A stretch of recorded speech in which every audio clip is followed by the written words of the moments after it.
मैं इस वीडियो में लेकर आया हूँ शब्दों की चर्चा को। दोस्तों, शब्दों की महिमा ही एक अलग होती है, क्योंकि शब्दों के जरिए अपने पराये हो जाते हैं और पराये अपने हो जाते हैं।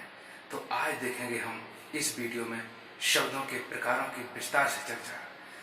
तो उससे पहले यदि आपने हमारा चैनल सब्सक्राइब अभी तक नहीं किया है तो पहले सब्सक्राइब कर लीजिए, और उसके बाद हम देखते हैं शब्दों के प्रकारों को।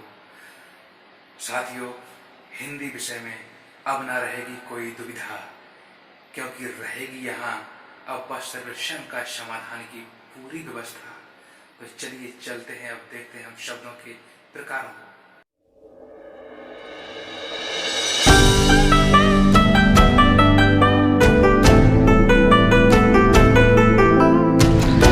दोस्तों, आज के वीडियो में हम व्युत्पत्ति अर्थात बनावट अर्थात स्रोत के आधार पर शब्दों के प्रकारों के बारे में चर्चा करेंगे।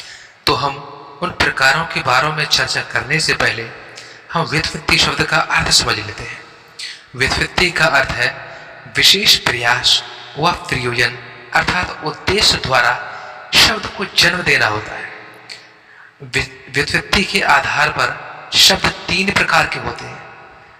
नंबर 1 रूढ़ शब्द, नंबर 2 यौगिक शब्द, नंबर 3 एकरूढ़ शब्द।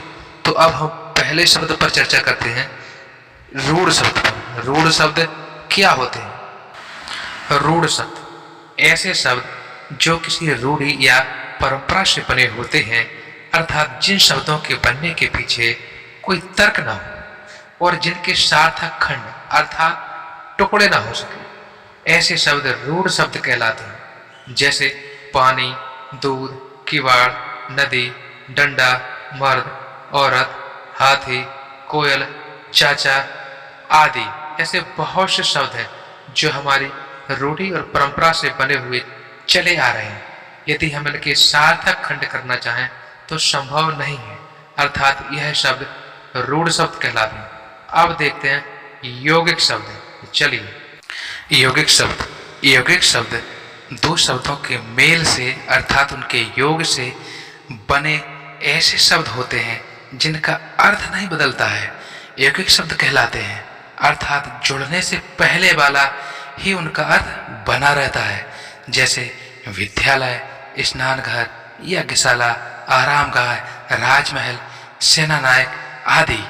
अब यदि हम स्नानघर को तोड़कर देखें, मतलब विच्छेद करके देखें, अलग अलग करके देखें, जैसे स्नान और घर, तो उनका अर्थ वही रहेगा, और जोड़कर भी देखें तब भी उनका अर्थ वही है।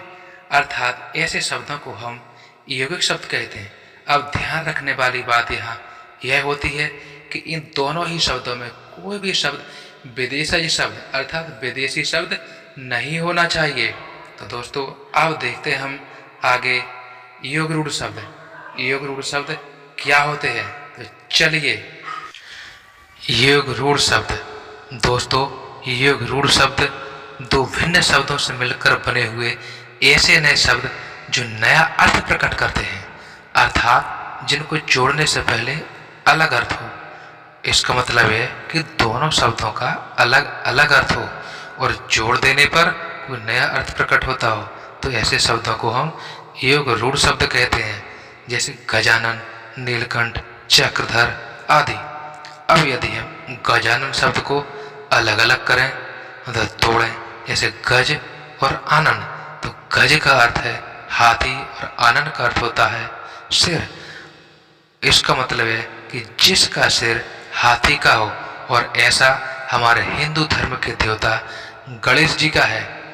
तो दोस्तों, इन शब्दों को पहचानने का सबसे आसान तरीका यह है कि बहुव्रीहि समास के सभी उदाहरण एकरूढ़ शब्द होते हैं, मतलब सभी देवी देवताओं के नाम।